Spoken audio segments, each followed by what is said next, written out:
Ladies and gents, welcome back to Goodnight Punpun, Part 8.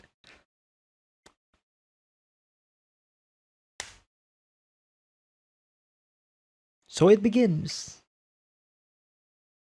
Punpun's PTSD schizophrenic triangular adventure begins.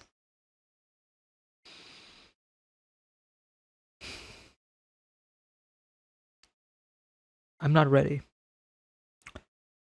We are officially at the halfway point of this entire manga, of this entire story.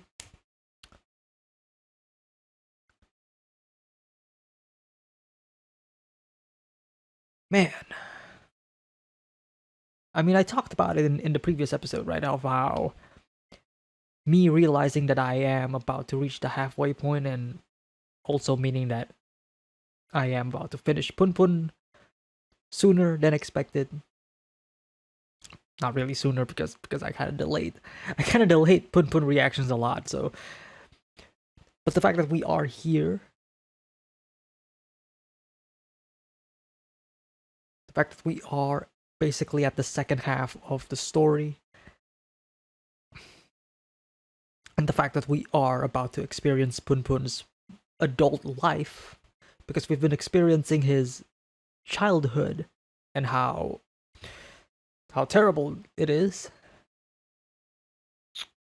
Now we're seeing the ramifications of it. We're seeing the consequences. We're seeing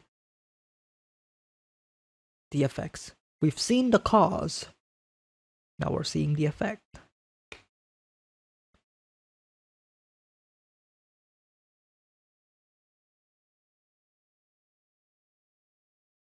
Yeah.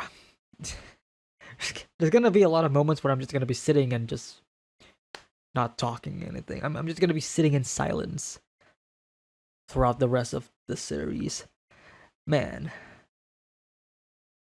Anyways, that's enough for the intro. As usual, starting with the previous part and moving forward, the reactions will be in the description below.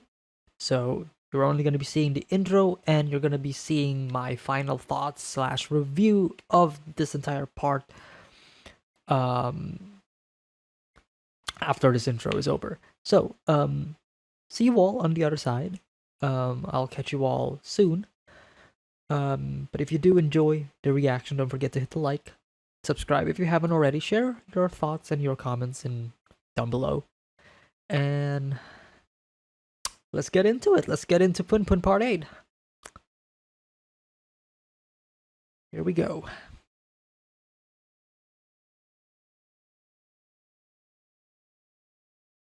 Part 8 is probably one of my favorite parts of Punpun so far. It's really, really good.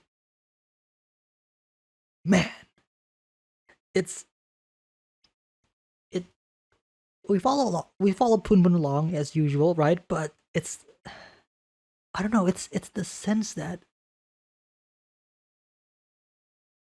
this is the first part in a long while where in the beginning I was skeptical, right? I was like, skeptical for, like, you know, like the outcome for the part. Like I was expecting the worst. But as it keeps going on and on and on, I don't feel it. I don't feel that skepticism. In fact, I felt happy. I felt, yes, positivity. I was rooting for not just for Punpun but for Sachi as well. Like, yes, yes. It presents so many good character developments for Punpun, like in the direction that I feel like all of us want him to go to, right? This development of like basically letting go of the past, right? You know, the past is still the past. Like, don't forget about the past, but let go of the past. Don't let it cling to you on forever. Especially when it comes to Punpun's character, who has a lot of trauma in the past, right? So letting go of that trauma and embracing the present and seeing, you know, like what is in front of him, with Sachi, by the way, it just feels So good. Like, obviously, if you watch my reaction to it, I was basically fist pumping. I was like, yes. It felt so rewarding. It felt so rewarding.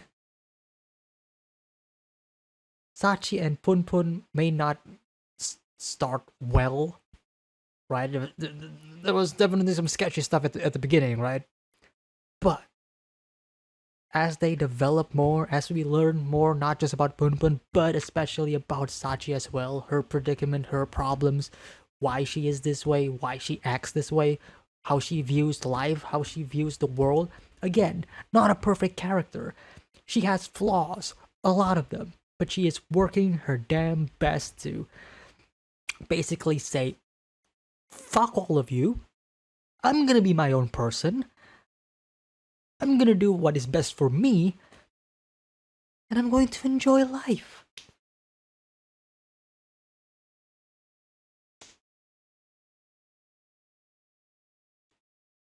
She went from somebody who I forgot to probably one of my favorite characters in the entire in this entire series.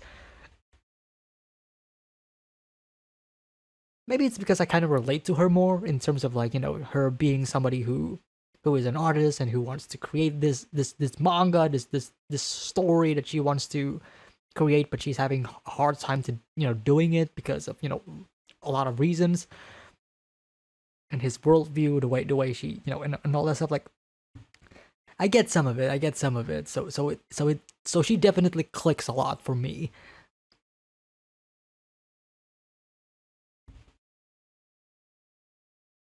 This part is great. It was great until the PTSD kicks in. When Punpun and Sachi were making love, and Sachi was asking him to kiss her, he couldn't do it. Like, he was able to, he was able to get it on and do the deed, to go so far as to say, like, goodbye Kani, goodbye Midori, goodbye Aiko, goodbye all of my past trauma.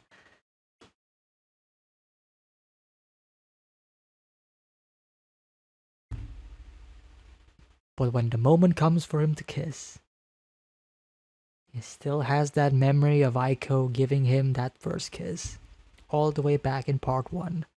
It was his first ever kiss. How can he forget that?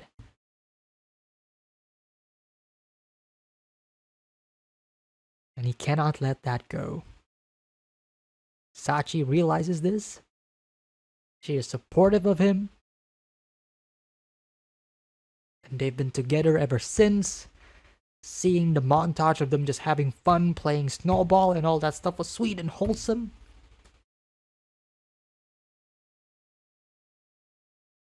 And then the ending happened.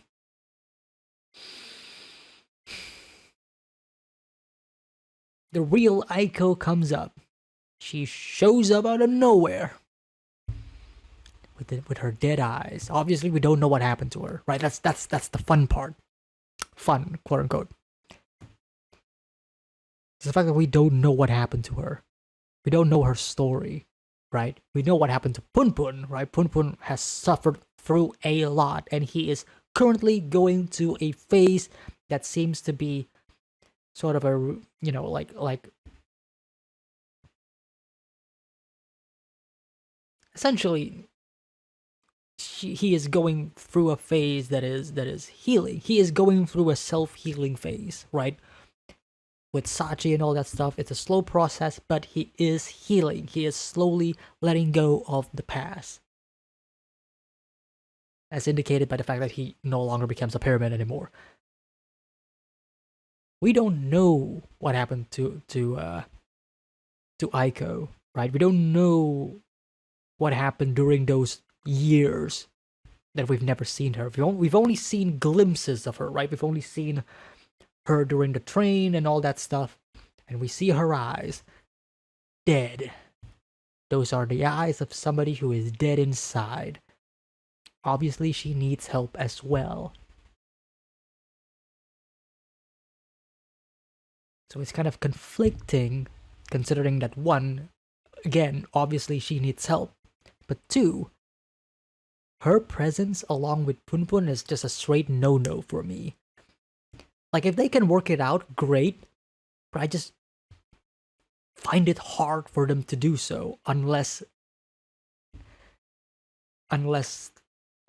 bad things happen. You know what I mean? Like, if they were to meet and they were to reconcile, it's not gonna end on a happy note. It's gonna be filled with anger, conflict, and negativity before they could reach a positive conclusion. So, next part 9. I'm expecting, since because we just got reintroduced to Aiko again, my expectation is that Aiko and Punpun are gonna meet. Right? They're gonna meet, and they're probably gonna have a long chat.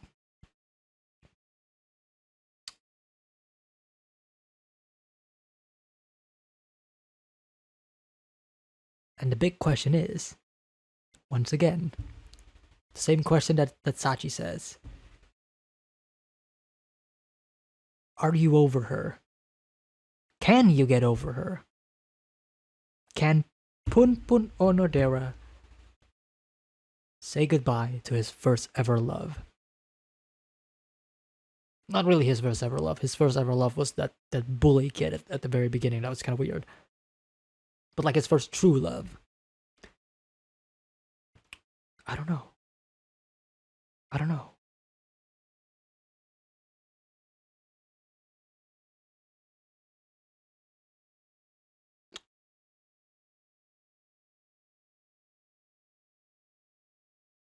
I'm just gonna say it right now. I don't think Punpun and Sachi's relationship is gonna last. This was fun. This was sweet. I enjoy watching them be together. I think they are a sweet couple, and a couple that, you know, that isn't all that toxic compared to all of the other couples in this in this manga. Like every couple in this manga is like full on toxic. But these two, they could work together. But I don't think that's gonna last. I think Aiko's presence is the one thing that is stopping that relationship to grow. Like, if Aiko never appeared, I think Punpun and Sachi could be, you know, could be an item. They could be together, right? And they could, you know, help each other out, and Sachi could help, you know, bring Punpun back into the light, or whatever term you want to call it. But Aiko's presence is an obstacle for Punpun, and it is the hardest obstacle that Punpun needs to get over.